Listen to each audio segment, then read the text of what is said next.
Hi అండి, welcome to my channel Shravani spicy kitchen. నేను మీ శ్రావణి. ఇవాళైతే నేను బండి మీద హోటల్స్లో ఉంటుంది కదండి, ఆ స్టైల్లో ఎగ్ రైస్ చేసి చూపించబోతున్నాను. ఇంగ్రీడియంట్స్ అన్నీ ఇంట్లో ఉన్న వాటితోనే సింపుల్గా ఈజీగా చేసేసుకోవచ్చు. టేస్ట్ కూడా అద్దరిపోతుంది అసలు. తప్పకుండా అయితే ట్రై చేయండి.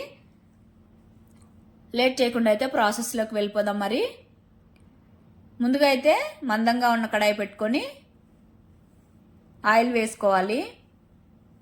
ఆయిల్ హీట్ ఎక్కిన తర్వాత ఎగ్స్ వేసేసుకొని మరీ పొడి పొడిగా కాకుండా పెద్ద పెద్ద ముక్కలుగానే ఫ్రై చేసేసుకోవాలి. అలా అని మరీ ఎక్కువ డ్రైగా ఫ్రై చేయకండి. తర్వాత ఇందులోనే మిరియాల పొడి, తగినంత సాల్ట్ వేసేసుకొని మిక్స్ చేసేసుకొని ఫ్రై చేసుకోవాలి.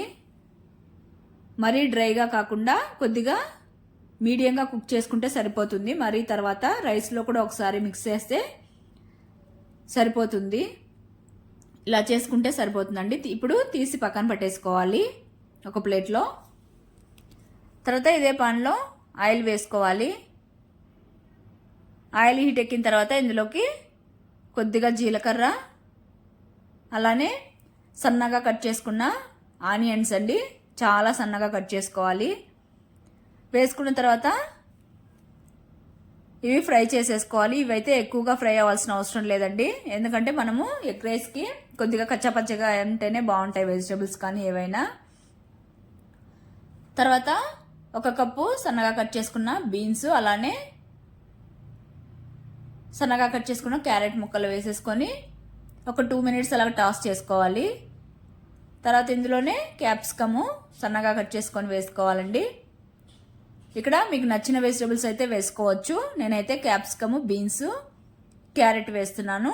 అలానే ఇందులో కొద్దిగా సాల్ట్, తర్వాత మిరియాల పొడి వేసేసుకొని అందులోనే తగినంత కారం వేసుకోవాలి.